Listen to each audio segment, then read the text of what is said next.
शुभमन गिल, शिवम दुबे और रिंकू सिंह जैसे खिलाड़ियों की होगी चांदी, साथ साथ खिलाड़ियों का कटेगा टीम से पत्ता। हेलो फ्रेंड्स, मैं हूं प्रदीप सहगल और आप देख रहे हैं स्पोर्ट्स कीड़ा क्रिकेट। टीम इंडिया का शेड्यूल साल 2024 में एकदम पैक्ड है और इस साल टीम इंडिया को जो सबसे बड़ा टूर्नामेंट खेलना है वो है T20 वर्ल्ड कप। ये T20 वर्ल्ड कप जो है वो जून में खेला जाएगा वेस्ट इंडीज और अमेरिका की धरती पर। लेकिन इससे पहले ही बीसीसीआई एक लिस्ट तैयार कर रही है और इस लिस्ट से शुभमन गिल, शिवम दुबे और रिंकू सिंह जैसे खिलाड़ियों को काफी बड़ा फायदा हो सकता है और साथ साथ खिलाड़ियों का कट सकता है टीम से पत्ता। कैसे शुभमन गिल और रिंकू सिंह को होगा बड़ा फायदा और कौन से होंगे वो 7 खिलाड़ी जिनका कटेगा टीम से पत्ता, पूरी डिटेल में आपको बताएंगे, तफसील से समझाएंगे। लेकिन उससे पहले कर लीजिए एक छोटा सा काम आपको क्या करना है, आपको क्रिक रॉकेट की ऐप को डाउनलोड कर लेना है, क्योंकि ये ऐप आपको क्रिकेट का लाइव स्कोर अपडेट सबसे तेज और सबसे पहले बताती है। इस ऐप के सिर्फ नाम में ही रॉकेट नहीं है, ये रॉकेट की स्पीड से काम करती है और क्रिकेट का लाइव स्कोर अपडेट आपको सबसे तेज और सबसे पहले बताती है। तो फटाफट से क्रिक रॉकेट की ऐप को डाउनलोड कर लीजिए।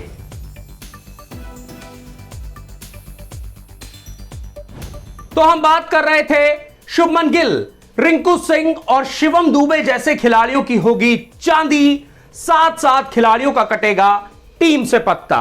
दरअसल टीम इंडिया का अगला मिशन है इंग्लैंड के खिलाफ 5 मैचों की टेस्ट सीरीज खेलना, उसके बाद आईपीएल की शुरुआत हो जाएगी। लेकिन आईपीएल से पहले बीसीसीआई एक बड़ा ऐलान करने वाला है और इस ऐलान के लिए अब बीसीसीआई ने जो है वो लिस्ट बनाना तैयार कर दिया है और इस लिस्ट में शुभमन गिल, रिंकू सिंह, शिवम दुबे और यशस्वी जायसवाल जैसे खिलाड़ियों की चांदी होने वाली है और साथ साथ खिलाड़ियों का पत्ता जो है वो टीम इंडिया से कट सकता है। दरअसल बीसीसीआई कुछ ही दिनों के बाद सेंट्रल कॉन्ट्रैक्ट जो है वो अनाउंस कर सकता है और इन सेंट्रल कॉन्ट्रैक्ट्स की बात करें तो इन सेंट्रल कॉन्ट्रैक्ट्स में कई खिलाड़ियों को बड़ा फायदा होगा, तो कुछ खिलाड़ियों का टीम से पत्ता ही कट जाएगा। तो आपको बताते हैं कि किस तरह का रहने वाला है पहले ये सेंट्रल कॉन्ट्रैक्ट। देखिए, बीसीसीआई का सेंट्रल कॉन्ट्रैक्ट जो है वो 4 कैटेगरीज में बटा हुआ होता है, जिसमें A+ कैटेगरी होती है जिसमें कि खिलाड़ी को साल के 7 करोड़ रुपए मिलते हैं। इसके बाद अगर हम दूसरी कैटेगरी की बात करें तो A कैटेगरी होती है, इसमें खिलाड़ी को 1 साल के लिए 5 करोड़ रुपए मिलते हैं। इसके अलावा अगर हम बात करें तो एक कैटेगरी होती है B कैटेगरी, इस कैटेगरी में खिलाड़ी को 3 करोड़ रुपए सालाना मिलते हैं। इसके बाद जो चौथी कैटेगरी होती है वो होती है C कैटेगरी और इस कैटेगरी में जो खिलाड़ी होते हैं उनको 1 करोड़ रुपए साल का कॉन्ट्रैक्ट मिलता है। तो ऐसे में इन 4 कैटेगरीज के तहत जो है वो बीसीसीआई सेंट्रल कॉन्ट्रैक्ट अनाउंस कर सकती है। लेकिन हमने आपको कहा था कि शुभमन गिल जैसे खिलाड़ी को बड़ा फायदा हो सकता है। और देखिए, अगर हम पिछले साल की बात करें तो पिछले साल शुभमन गिल B कैटेगरी में थे, लेकिन अब उनका प्रमोशन हो सकता है और वो A+ कैटेगरी में आ सकते हैं, क्योंकि शुभमन गिल अब तीनों ही फॉर्मेट खेलते हैं और तीनों ही फॉर्मेट में उन्होंने पिछले साल शतक भी लगाया था। तो ऐसे में शुभमन गिल का प्रमोशन हो सकता है और उनको अब A+ कैटेगरी में शुमार किया जा सकता है। यानी कि पहले शुभमन गिल को मिलते थे 3 करोड़ रुपए सालाना, लेकिन अब उनका प्रमोशन हो जाएगा तो उनको 7 करोड़ रुपए सालाना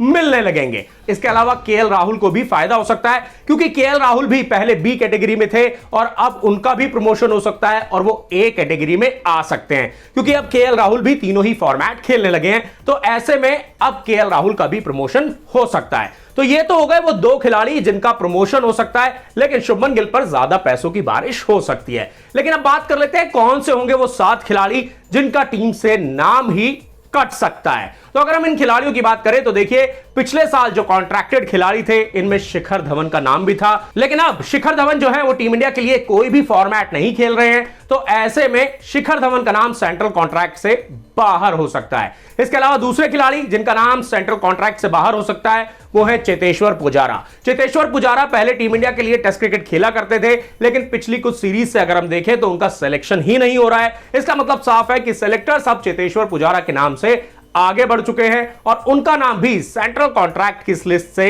बाहर हो सकता है। चलिए, ये तो बात हो गई 2 खिलाड़ियों की। अब बात कर लेते हैं तीसरे खिलाड़ी की जिसका नाम इस सेंट्रल कॉन्ट्रैक्ट से बाहर हो सकता है, वो है दीपक हुडा। दीपक हुडा का नाम भी पिछले साल सेंट्रल कॉन्ट्रैक्टेड लिस्ट में था, लेकिन अब उनका पत्ता भी कट सकता है। इसके अलावा चौथे खिलाड़ी हैं संजू सैमसन। संजू सैमसन का नाम भी बीसीसीआई की सेंट्रल कॉन्ट्रैक्टेड प्लेयर्स की लिस्ट से बाहर हो सकता है। पांचवें खिलाड़ी जिनका नाम बाहर हो सकता है वो है केएस भरत। केएस भरत के बाद अगर हम बात करें तो युजवेंद्र चहल और उमेश यादव जैसे खिलाड़ी भी इस सेंट्रल कॉन्ट्रैक्ट की लिस्ट से बाहर हो सकते हैं। तो ये हैं वो 7 खिलाड़ी जिनका नाम बीसीसीआई की सेंट्रल कॉन्ट्रैक्ट की लिस्ट से बाहर हो सकता है, यानी कि उनका नाम सेंट्रल कॉन्ट्रैक्ट की लिस्ट से कट सकता है। अब बात कर लेते हैं उन खिलाड़ियों की जिनका नाम इस कॉन्ट्रैक्ट लिस्ट में ऐड हो सकता है। तो अगर हम बात करें तो यशस्वी जायसवाल ने टीम इंडिया के लिए पिछले कुछ समय में दमदार प्रदर्शन किया है, उन्हें इसका इनाम मिल सकता है और उनका जो सिलेक्शन है वो सी कैटेगरी में हो सकता है और उन्हें बीसीसीआई का सेंट्रल कॉन्ट्रैक्ट मिल सकता है, यानी कि 1 करोड़ रुपए की कैटेगरी वाली लिस्ट में यशस्वी जायसवाल का नाम शुमार हो सकता है। दूसरे खिलाड़ी जिनका नाम इस लिस्ट में ऐड हो सकता है वो है ऋतुराज गायकवाड़। ऋतुराज गायकवाड़ ने भी पिछले कुछ समय में टीम इंडिया के लिए शानदार प्रदर्शन किया है, तो ऐसे में इस खिलाड़ी की एंट्री भी बीसीसीआई की सेंट्रल कॉन्ट्रैक्ट लिस्ट में हो सकती है। इसके अलावा तिलक वर्मा का नाम भी इस सेंट्रल कॉन्ट्रैक्ट में ऐड हो सकता है, क्योंकि तिलक वर्मा ने टीम इंडिया के लिए मिडिल ऑर्डर में कुछ बेहतरीन पारियां खेली हैं, तो अब इसका इनाम उन्हें मिल सकता है। हम सभी जानते हैं कि अफगानिस्तान के खिलाफ खेली गई टी20 सीरीज में शिवम दुबे ने अपने ऑलराउंड प्रदर्शन से सभी को काफी ज्यादा प्रभावित किया था और अपने इस दमदार प्रदर्शन की वजह से ही उन्हें प्लेयर ऑफ द सीरीज का अवार्ड भी मिला था। तो ऐसे में शिवम दुबे को अब इसका इनाम मिल सकता है और उन्हें भी बीसीसीआई का सेंट्रल कॉन्ट्रैक्ट मिल सकता है। इसके अलावा अगले खिलाड़ी की बात करें तो इस खिलाड़ी को तो पक्का बीसीसीआई का सेंट्रल कॉन्ट्रैक्ट मिलने ही वाला है और इनका नाम है रिंकू सिंह। रिंकू सिंह को जब जब टीम इंडिया के लिए खेलने का मौका मिलता है वो दमदार प्रदर्शन करते हैं, टीम इंडिया की जीत में अहम किरदार निभाते हैं। तो ऐसे में इस खिलाड़ी का नाम तो बीसीसीआई की सेंट्रल कॉन्ट्रैक्ट लिस्ट में पक्का शामिल होने ही वाला है। इसके अलावा जो अगले खिलाड़ी हैं उनका नाम है रवि बिश्नोई। रवि बिश्नोई भी पिछले कुछ समय से लगातार टीम इंडिया के लिए टी20 क्रिकेट खेलते आ रहे हैं और ऐसे में अब इस खिलाड़ी को भी उसका इनाम मिलने वाला है। इसके अलावा जो अगले खिलाड़ी यानी कि जो आखिरी खिलाड़ी टीम इंडिया के एक सेंट्रल कॉन्ट्रैक्ट में शामिल हो सकते हैं उनका नाम है मुकेश कुमार। मुकेश कुमार ने पिछले कुछ समय से तीनों ही फॉर्मेट खेले हैं टीम इंडिया के लिए, चाहे टेस्ट क्रिकेट की बात करें, वनडे क्रिकेट की बात करें और टी20 क्रिकेट की बात करें, और हर जगह पर उन्होंने अपनी धार और रफ्तार से अपनी अलग छाप छोड़ी है। तो इस तरीके से बीसीसीआई की नई सेंट्रल कॉन्ट्रैक्ट लिस्ट में 2 खिलाड़ियों का बड़ा प्रमोशन हो सकता है, 7 खिलाड़ियों का पत्ता जो है वो टीम से कट सकता है और 7 खिलाड़ियों को नया सेंट्रल कॉन्ट्रैक्ट मिल सकता है। तो ऐसे में अब देखना दिलचस्प होगा जब बीसीसीआई अपने नए सेंट्रल कॉन्ट्रैक्ट का ऐलान करेगा तो कौन कौन से खिलाड़ियों का प्रमोशन होता है और कौन कौन से खिलाड़ी होते हैं टीम से बाहर। वैसे दोस्तों आपको क्या लगता है, क्या इन सभी युवा खिलाड़ियों को बीसीसीआई का सेंट्रल कॉन्ट्रैक्ट मिलना चाहिए और क्या संजू सैमसन को इस सेंट्रल कॉन्ट्रैक्ट की लिस्ट में शुमार होना चाहिए? कमेंट करके अपनी राय हमें जरूर बताएं और हमें पूरी उम्मीद है कि आपको हमारा ये वीडियो जरूर पसंद आया होगा। अगर आपको हमारा ये वीडियो पसंद आया है तो स्पोर्ट्स कीड़ा क्रिकेट के यूट्यूब चैनल और फेसबुक पेज को सब्सक्राइब और लाइक कर लीजिए ताकि आपको क्रिकेट की लेटेस्ट अपडेट्स सबसे तेज और सबसे पहले मिल सके। तो अपने दोस्त प्रदीप सहगल को दीजिए इजाजत, फिर होगी आपसे मुलाकात, तब तक अपना ख्याल रखिएगा। Bye bye, take care.